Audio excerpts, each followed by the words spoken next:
এটা আসলে ঠেকানো সেই সময় থেকে সম্ভব যে সময় এক্সাম্পল ফ্যাসিস্ট সরকার যত বছর ছিল তাদের কাছে সর্বোচ্চ সময় ছিল যে তারা এই ধর্ষণ বা এগুলো খারাপ বিষয়গুলোকে তারা সর্বোচ্চ আপনাকে যুদ্ধ করে যাবে।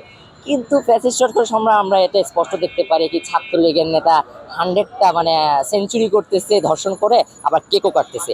এখন আমাদের কথা হচ্ছে যে এখন বর্তমানে কি করতে পারি, যেহেতু সংস্কার করেছি আমরা, আমরা দেশকে স্বাধীন করেছি, আমরা সংস্কার করতে চাচ্ছি, সংস্কার করতে চাচ্ছি। সো আমরা এখন কি করতে পারি, এটার জন্য অবশ্যই আমাদের আইন শৃঙ্খলা রক্ষাকারী বাহিনীদেরকে একটু অটল থাকতে হবে, অবশ্যই মানে সর্বোচ্চ অটল থাকতে হবে এক।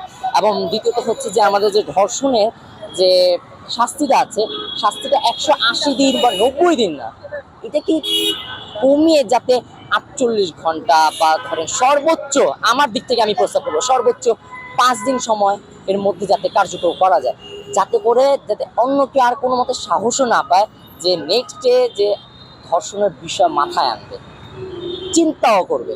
এটা আমি বলবো যে এই ফ্যাসিস্ট সরকার পারতো যদি তার ইচ্ছা থাকতো। কিন্তু ভাই এক কথা আমরা জানি, খুনি হাসিনার তো ইচ্ছা ছিল একটাই, সেটা হচ্ছে যে দেশটাকে ধ্বংস করে ফেলা, দেশটাকে বিক্রি করে ফেলা। কার কাছে বিক্রি করে ফেলা এটা তো আমরা কম বেশি জানি, যে দেশটাকে বিক্রি করে ফেলা। সো এই যে কারণে তারা এগুলো করেনি তারা চালিয়ে যায়, আমি আছি তো তোমাদের পিছনে শেখ হাসিনা, আমি তো আছি, তোমরা ধর্ষণ করো, আমি হলাম তোমাদের ধর্ষকদের আমি হচ্ছে রক্ষা করার মালিক, বা আমি রক্ষা করতে পারবো, রক্ষাকারী। সো এটা আমাদের জন্য খুবই টাফ। বর্তমানে যে ধর্ষণ হচ্ছে লাগাতারই হচ্ছে কম বেশি, এটার অন্যতম ষড়যন্ত্রমূলক করা হচ্ছে। এটা এটা আওয়ামী লীগ ফ্যাসিস্টরাই কিন্তু নিজের ইচ্ছা করতেছে, কেন তারা কিন্তু বলেছিল যে আমরা সামনে আরো মানে খুবই মানে এই সরকারকে তারা অস্থিতিশীল করে ফেলবে, একটা প্রশ্ন মুখে ফালাবে। ইতিমধ্যে আমরা দেখেছি প্রশ্ন মুখে ফালানোর চেষ্টাও করেছে। সো কিন্তু আলহামদুলিল্লাহ, যেহেতু আমাদের এখন বর্তমানে আমরা গণ অভ্যুত্থানের মাধ্যমে আমাদের মাননীয় প্রধান উপদেষ্টা ডক্টর ডক্টর মোহাম্মদ ইউনূসকে আমরা এনেছি।